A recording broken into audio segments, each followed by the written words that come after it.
नमस्कार दोस्तों, स्वागत है आप सभी का आपके अपने चैनल स्टडी लाइव विद रौनक पर। कैसे हैं आप सब? उम्मीद है आप सब बढ़िया होंगे। तो चलिए शुरुआत करेंगे हम आज की अपनी वीडियो को। और आज की जो वीडियो है वो समान हिंदी व्याकरण के एक महत्वपूर्ण टॉपिक अनेक शब्दों के लिए एक शब्द की रहने वाली है, जिसमें सभी जो क्वेश्चंस हैं वो आपके अभी तक के जितने भी यूपी पुलिस, यूपीएसआई और यूपी आरओ तीनों के लिए ही ये वीडियो जो है आपके लिए बहुत ही हेल्पफुल होगी, इसलिए पूरा देखना है, स्किप बिल्कुल मत करना है। यहाँ पर सभी प्रीवियस ईयर क्वेश्चन हैं और कुछ क्वेश्चन जो हैं वो नए हैं और यूनिक हैं, ठीक है? तो चलिए शुरुआत करेंगे हम आज की अपनी वीडियो को। तो आज का पहला प्रश्न रहने वाला है, जो पहले कभी ना हुआ हो, उसके लिए कौन-सा शब्द यूज़ करेंगे जो पहले कभी ना हुआ हो? अद्भुत, अभूतपूर्व, अपूर्व या अनुपम? तो राइट आंसर है आपका जो पहले कभी ना हुआ हो, मतलब वो बहुत ही अभूतपूर्व है। ऑप्शन नंबर बी राइट है। नेक्स्ट क्वेश्चन है, जो कहा ना जा सके, अखतनीय, अक्षम्य, अजर या अगम्य? तो जो कहा ना जा सके उसके लिए हम यूज़ करेंगे अकथनीय। बहुत ही जल्दी कम समय में आपके 70 प्लस यहाँ पर ये क्वेश्चन सॉल्व करवाए जाएँगे। वीडियो देख रहे हैं, चैनल पे नए हैं तो प्लीज़ चैनल को सब्सक्राइब और वीडियो को लाइक ज़रूर कर दीजिए। अज़र कहते हैं जो कभी बूढ़ा ना हो, जो कभी बूढ़ा ना हो, वो कहलाता है आपका अज़र। जो कहा ना जा सके वो अकथनीय, जो क्षमा योग्य ना हो, क्षमा योग्य ना हो, जिसे क्षमा ना किया जा सके वो अक्षम्य। नेक्स्ट क्वेश्चन है, समय की दृष्टि से अनुकूल के लिए एक शब्द क्या यूज़ करे किया जाएगा यहाँ पर? अनुकूल, समानुकूल, प्रतिकूल या समयानुकूल, ठीक है? तो यहाँ पर राइट आंसर बन रहा है, समय की दृष्टि से जो अनुकूल हो वो होता है आपका समयानुकूल, ठीक है? ऑप्शन नंबर डी राइट है। नेक्स्ट क्वेश्चन है, जो सब कुछ जानता है, अज्ञ, सर्वज्ञ, विशेषज्ञ या कृतज्ञ? तो जो सब कुछ जानता है वो हो गया है आपका सर्वज्ञ। सब कुछ जानने वाला क्या हो गया है? सर्वज्ञ। और विशेषज्ञ वह होता है जो किसी किसी एक विषय पे उसकी बहुत ज़्यादा पकड़ होती है, वो एक विषय के बारे में बहुत कुछ जानता है। नेक्स्ट है, जिसकी गर्दन सुंदर है, सुदर्शन, सुगत, सुगर्दन, सुग्रीव? ये तीनों ही गलत हैं। आंसर आपका सुग्रीव बिल्कुल ठीक है, जिसकी गर्दन सुंदर है वो आपका सुग्रीव है। नेक्स्ट क्वेश्चन है, लौकिक। लौकिक किसके लिए प्रयोग किया जाता है? पकड़ लिया गया है, एक समान दिखने वाला, लौकी से बना या जो इस लोक की बात है? तो आपका राइट आंसर है जो इस लोक की बात है वो होता है लौकिक। जो इस लोक की बात है वो कहलाता है लौकिक। ऑप्शन नंबर डी आपका राइट है। प्रश्न नंबर 7 है, पुरुष एवं स्त्री का जोड़ा क्या कहलाता है? पति पत्नी, युग्म, युगल या दंपति? तो पुरुष एवं स्त्री का जोड़ा जिनकी शादी हो गई हो वो आपका ऑप्शन नंबर डी दंपति कहलाता है, ठीक है? नेक्स्ट क्वेश्चन है, विधान मंडल द्वारा पारित या स्वीकृत विधि, जिस ऐसी विधि या नियम जिसे विधान मंडल द्वारा पारित या स्वीकृत किया गया हो वो क्या कहलाता है? अधिनियम, नियम, विनिमय या अध्यादेश? तो राइट आंसर है ऑप्शन नंबर ए अधिनियम। क्या कहलाएगा? अधिनियम कहलाएगा। अगला प्रश्न है, कार्य को नए ढंग से करने की पद्धति क्या कहलाती है? पारस्परिक, नवागत रूप, नवीनीकरण या आधुनिकीकरण? तो कार्य को नए ढंग से करने की पद्धति आपकी कहलाती है नवीनीकरण, ठीक है? ऑप्शन नंबर सी राइट है। अगला है, निश्चित समय के भीतर पत्र का उत्तर न प्राप्त होने की दशा में अनुबोधक के रूप में भेजे जाना वाला पत्र क्या कहलाता है? क्या पूछ रहा है? एक निश्चित समय के भीतर पत्र का उत्तर न प्राप्त होने की दशा में अनुबोधक के रूप में भेजे जाने वाला पत्र प्रतिवेदन, ज्ञापन, परिपत्र या अनुस्मारक? तो आपका राइट आंसर है ऑप्शन नंबर डी अनुस्मारक, ठीक है? क्या है? अनुस्मारक आपका राइट आंसर है, ठीक है? अंग्रेजी में इसे रिमाइंडर बोलते हैं। क्या बोलते हैं? अंग्रेजी में रिमाइंडर बोलते हैं। इसका इस्तेमाल किसी बात या काम को याद दिलाने या स्मरण कराने के लिए किया जाता है, इसीलिए अनुस्मारक या रिमाइंडर। नेक्स्ट क्वेश्चन है आपका यहाँ पर, जिसने देश के साथ विश्वासघात किया हो, बागी, विश्वासघाती, देशद्रोही या विद्रोही? तो देश के साथ विश्वासघात करने वाला देशद्रोही होता है। ऑप्शन नंबर सी राइट है। नेक्स्ट क्वेश्चन है, जंगल में लगने वाली आग जठरानल, दावानल, बड़वानल या कामानल? तो जंगल में जो आग लगी है वो होती है आपकी दावानल। ऑप्शन नंबर बी राइट है। अगला प्रश्न है, पत्र या प्रश्नादि के उत्तर की अपेक्षा करने वाला, उत्तरीय, उत्तरायणी, उत्तराधिकारी, उत्तरापेक्षी? तो पत्र या प्रश्नादि की उत्तर की अपेक्षा जो करता है वो उत्तरापेक्षी कहलाता है। ऑप्शन नंबर डी राइट है। अगला प्रश्न है, जिसके समान दूसरा ना हो, अलौकिक, अगम, अप्रतिभा या अप्रतिम। तो जिसके समान कोई दूसरा ना हो वो अप्रतिम है। डी राइट है आपका ऑप्शन नंबर।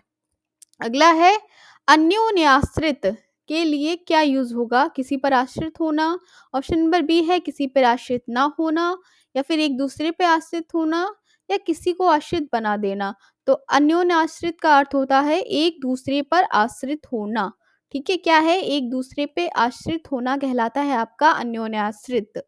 नेक्स्ट है, वह सायंकालीन बेला जब पशु वन से चरकर लौटते हैं। इंपॉर्टेंट है, कई बार एग्जाम में आ चुका है और प्रीवियस ईयर आया हुआ भी है। गोधूली, सूर्यास्त, साय बेला या अपराह्न। तो वो बेला कहलाती है गोधूली। ठीक है, वह सायंकालीन बेला जब पशु वन से चरकर लौटते हैं क्या क्या कहलाती है? गोधूली। नेक्स्ट है, जो दूसरों के सहारे जीवित रहे, परावलंबी, पराश्रित, परोपजीवी या पराधीन। तो राइट आंसर है परोपजीवी। जो दूसरों के सहारे जीवित रहते हैं वो परोपजीवी कहलाते हैं। नेक्स्ट है, किसी के प्रति उदारता एवं कृपा पूर्वक किया जाने वाला व्यवहार। विग्रह, निग्रह, अवग्रह या अनुग्रह। तो आपका राइट आंसर है इसका अनुग्रह। ठीक है, डी राइट है। अगला है, दो पर्वतों के बीच की भूमि। उपत्यका। ऑप्शन नंबर बी घाटी, ऑप्शन नंबर सी द्रोण, डी है बेसिन। तो दो पर्वतों के बीच की भूमि आपकी कहलाती है उपत्यका। क्या कहलाती है? उपत्यका। नेक्स्ट है, जिसे पार करना कठिन हो, निगम, आगम, दुर्गम या अगम। तो जिसे पार करना कठिन है वह आपका दुर्गम। ठीक है, ऐसा रास्ता जिसे पार करना कठिन हो वो कहलाता है आपका दुर्गम। नेक्स्ट क्वेश्चन पे चलेंगे। अगला है, जो शत्रु की हत्या करता है, शत्रुघ्न, नश्वर, जन्मांध या निर्दय। तो जो शत्रु की हत्या करता है वो कहलाता है आपका ऑप्शन नंबर ए शत्रुघ्न, शत्रु की हत्या करने वाला। अगला प्रश्न है, जिसके आर पार देखा जा सके, दूरदर्शी, सूक्ष्मदर्शी, पारदर्शी, अतलदर्शी। तो जिसके आर पार देखा जा सके वो चीज होती है आपकी पारदर्शी। ठीक है। नेक्स्ट है, अनुशासन सॉरी अनुशासनात्मक कार्यवाही की प्रक्रिया के फलस्वरूप पद से नीचे उतरना। प्रोन्नति, पदोन्नति, पदावधि या पदावनति। तो आपका right answer option number d पदावनति। ठीक है। अगला है, आयु में बड़ा व्यक्ति कनिष्ठ, वरिष्ठ, ज्येष्ठ या पूजनीय। तो जो आयु में व्यक्ति बड़ा होता है वो ज्येष्ठ कहलाता है। ऑप्शन नंबर सी राइट है। ठीक है। प्रश्न नंबर 25 है, वह वस्तु जो नासवान हो, नश्वर, शाश्वत, अमर या लौकिक। तो नश्वर, जो वस्तु नासवान हो। अगला है, वह स्त्री जिसे पति ने त्याग दिया हो, उल्टा, परकिया, परित्यक्ता या बांझ। तो ऑप्शन नंबर सी राइट है परित्यक्ता। वह स्त्री जिसे पति द्वारा त्याग दिया गया हो क्या कहलाती है? परित्यक्ता। अगला है, साहित्य से संबंध रखने वाला, साहित्यिक, लेखक, कवि या नाटककार। तो जिसका संबंध साहित्य से होता है वह आपका कहलाता है साहित्यिक। वीडियो को पूरा देखना है, इसके बिल्कुल मत करना है। सभी वर्ड्स जो हैं हिंदी वोकेब के ये बहुत ही इंपॉर्टेंट हैं, और UPPSC, RO, UPSI, UP police तीनों के लिए टॉपिक बहुत ही महत्वपूर्ण रहता है, और सभी ये जो प्रश्न है वो भी बहुत ही इंपॉर्टेंट है। इसलिए वीडियो को स्किप ना करके पूरा देखना है। शेयर जरूर कर दीजिए वीडियो को, लाइक और चैनल को सब्सक्राइब कर लीजिए चैनल पे नए हैं तो। प्रश्न नंबर 28 है आपका, जो सफलतापूर्वक प्राप्त किया जा सके, सरल, सुलभ, सुंदर या सुप्राप्य। तो जो सफलतापूर्वक प्राप्त हो गया वो तो बहुत ही सुलभ है ना, ऑप्शन नंबर बी। अगला है, जिसका भोजन दूध ही होता हो, शाकाहारी, द्रव्यहारी, दुग्धाहारी या मांसाहारी। तो ऑप्शन नंबर सी राइट है, जो केवल दूध का आहार करता हो वो दुग्धाहारी है। युयुत्सु, दूसरों को हंसाने वाला, युद्ध करने की इच्छुक, लड़ाई में शहीद हो जाने वाला है, सदा अमर रहने वाला। तो युद्ध करने का जो इच्छुक होता है वो युत्सु कहलाता है। अगला है, प्रत्युपन्मत्ति। ठीक है, क्या है? प्रत्युपन्मत्ति, जो उत्तर ना देने की क्षमता, जो तत्काल उत्तर दे सके, जो फिर से उत्पन्न हुआ हो, जिसकी बुद्धि में नई नई बातें उत्पन्न होती हैं। तो प्रत्युपन्मत्ति है आपका जो तत्काल उत्तर दे सके, जिसके द्वारा तत्काल उत्तर दिया जाए। अगला प्रश्न है, आकेंक्षक के लिए कौन सा क्या चीज यूज होती है? आय व्यय के आंकड़ों की जांच करने वाला आकेंक्षक कहलाता है। अंगरक्षकों को कर्म निर्धारित करने वाला, अंकों के साथ खेलने वाला या गणना करने वाला। तो राइट आंसर है ऑप्शन नंबर ए आय व्यय के आंकड़ों की जांच करने वाला जो व्यक्ति होता है वो अंकेक्षक कहलाता है। नेक्स्ट है जिजीविषा, जीवन से मुक्ति की इच्छा। ऑप्शन बी है जीवन की इच्छा, सी है जीवन कमाने की इच्छा, डी है किसी चीज को पाने की तीव्र उत्कंठा। तो जिजीविषा होती है जीवन जीने की इच्छा। ठीक है, क्या होता है? जीवन जीने की इच्छा। नेक्स्ट है पार्थिव, जिसका संबंध मनुष्य से है, जिसका संबंध पृथ्वी से है, जिसका संबंध ईश्वर से है, जिसका संबंध प्रथा से है। तो पार्थिव होता है ऑप्शन नंबर सी, जिसका संबंध पृथ्वी से होता है। क्या होता है? जिसका संबंध पृथ्वी से हो वो आपका पार्थिव कहलाता है। अगला प्रश्न है यायावर। तो यायावर का आपका राइट आंसर, जो एक स्थान पे टिककर ना रहता हो, घुमक्कड़ भी कह सकते हैं। ठीक है, यायावर जिस जो एक स्थान पर टिककर ना रहने वाला, ठीक है, वो आपका कहलाता है यायावर। नेक्स्ट क्वेश्चन है प्रस्ताव्य क्या है? पूछने योग्य बीता हुआ जिससे प्रश्न पूछा जा सके या पीछे देने योग्य। तो अब प्रस्ताव्य जो होता है ऑप्शन नंबर ए राइट है, पूछने योग्य। ठीक है, नेक्स्ट है रवि ईश्वर को ना मानने वाला मनुष्य है। रेखांकित वाक्यांश के लिए शब्द का चयन कीजिए। तो ईश्वर को ना मानने वाला है तो वो हो गया है नास्तिक, अगर ईश्वर को मानता तो वो होता है आस्तिक। ठीक है, अगला है ईश्वर का कोई आकार नहीं होता है। रेखांकित वाक्यांश के लिए एक शब्द का चयन करना है, तो जिसका कोई आकार ना हो वो तो निराकार हो गया, इसलिए ऑप्शन नंबर सी आपका राइट है। ठीक है, तो ईश्वर का कोई आकार नहीं होता है, वो निराकार होता है। नेक्स्ट है आंखों के सामने घटित घटना पर विश्वास तो करना ही पड़ेगा। रेखांकित वाक्यांश के लिए एक शब्द का चयन कीजिए। तो आंखों के सामने जो घटना घटती है वो कहलाती है आपकी प्रत्यक्ष। प्रत्यक्ष रूप से कोई हमारे सामने घटना घटित हुई, मतलब वो आंखों के सामने हुई। प्रश्न नंबर 40 पे यहाँ हम पहुंच गए हैं, और जो लोग वीडियो देख रहे हैं उनसे मेरी रिक्वेस्ट है वो चैनल को सब्सक्राइब और वीडियो को लाइक एंड शेयर जरूर कर दीजिए। भारत की बुरी दशा देखकर गांधी जी का मन द्रवित हो उठा। रेखांकित वाक्यांश के लिए एक शब्द बुरी दशा। तो बुरी दशा का जो आपके लिए हो जाएगा दुर्दशा। ठीक है, सी राइट है। अगला प्रश्न है दोपहर के समय सालू आराम कर रही थी। तो दोपहर के समय का आपको एक शब्द का चयन करना है, तो मध्याह्न आपका राइट आंसर है। दोपहर का समय क्या हो जाएगा? मध्याह्न। ठीक है, नेक्स्ट क्वेश्चन है वैभव को उस विद्यालय में इम्तिहान लेने वाला बनकर जाना है। इसके लिए इम्तिहान देने वाला क्या हो जाएगा? विशेषज्ञ, परीक्षक, अध्यापक या समन्वयक। तो जो इम्तिहान लेने जा रहा है वो होगा परीक्षक। ठीक है, अगला है ममता कम बोलती है। तो कम बोलने के लिए एक शब्द का चयन करना है, समभाषी, मृतभाषी, मितभाषी या मृदुभाषी। तो मितभाषी। ठीक है, ममता कैसी है? मितभाषी है। नेक्स्ट है विवेक ने श्रेष्ठ कुल में जन्म लिया है। इसके लिए श्रेष्ठ कुल के लिए एक शब्द आपको बताना है, कुलीन, समकालीन, कुलश्रेष्ठ या कुलभूषण। तो श्रेष्ठ कुल में जन्म लेने वाला होता है कुलीन। ठीक है, नेक्स्ट क्वेश्चन है अनुपम बहुत ध्यान से पुस्तक पढ़ रहा था। क्या बताना है? बहुत ध्यान से के लिए एक शब्द चयन करना है, सरलता, धैर्य, तन्मयता या धीरज। तो बहुत ध्यान से मतलब तन्मय। ऑप्शन नंबर सी राइट है, तन्मयता से। जो ममतव्य में रहित हो, जिसमें अंदर ममता ना हो, निरामय, निर्मोही, निर्मम, निष्ठुर। ऑप्शन नंबर सी राइट है, निर्मम। अगला प्रश्न है जो किसी के हित का चाहता हो, हितकारी, अहितकारी, हितैषी या हितभाषी। तो ऑप्शन नंबर सी राइट है, हितैषी। जो किसी का हित चाहता हो वो हो जाता है आपका हितैषी। अगला है जानने की इच्छा रखने वाला, विज्ञ, जिज्ञासु, ज्ञानी या ऋषि। तो जो जानने की इच्छा रखता है वो तो कहलाता है आपका जिज्ञासु, जिसे जानने की इच्छा हो। प्रश्न नंबर 49 है पलकों को गिराए बगैर, अपलक, उन्मिलित, निमिलित या निर्मेश। तो निर्मेश आपका राइट आंसर है, ऑप्शन नंबर डी। अगला है जो सदा दूसरों पे संदेह करता है, झगड़ालू, दयालु, ईर्ष्यालु, संकालू। ऑप्शन नंबर डी राइट है। जो सदैव दूसरों पे संदेह करता है वो होता है संकालू होता है। अगला प्रश्न है किसी विषय की पूरी छानबीन करना, विवेचन, विश्लेषण, मीमांसा या समीक्षा। तो जो व्यक्ति किसी विषय की पूरी छानबीन करता है वो करता है ऑप्शन नंबर ए विवेचन, विवेचना करता है। नेक्स्ट है अंतेवासी किसके द्वारा यूज किया जाता है? अंतेवासी के लिए क्या बोला जाता है? अन्य स्थान पर रहने वाला, गुरु के समीप रहने वाला, शिष्य, अंत तक रहने वाला या किसी विद्या को अंत तक पढ़ने वाला। तो ऑप्शन नंबर सी राइट है आपका, गुरु के समीप रहने वाला शिष्य जो होता है अंतेवासी होता है। नेक्स्ट है मोक्ष की इच्छा रखने वाला, जिज्ञासु, योगी, आस्तिक या मुमुक्षु। तो जो मोक्ष की इच्छा रखता है वो है आपकी मुमुक्ष। ठीक है। अगला प्रश्न है जिसके पास कुछ ना हो, अकिंचन, निर्धन, नंगा या दरिद्र। तो जिसके पास कुछ ना हो वो होता है आपका अकिंचन। ठीक है।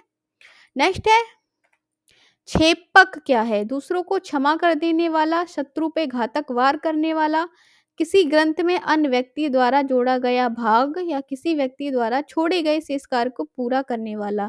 तो क्षेपक होता है ऑप्शन नंबर सी राइट है, किसी ग्रंथ में अन्य व्यक्ति द्वारा जोड़ा गया भाग। ठीक है। अगला है थोड़ा जानने वाला, अल्पज्ञ, बहुज्ञ, मूर्ख या अज्ञ। तो जो थोड़ा जानता है वो अल्पज्ञ, जो बहुत जानता है वो सर्वज्ञ।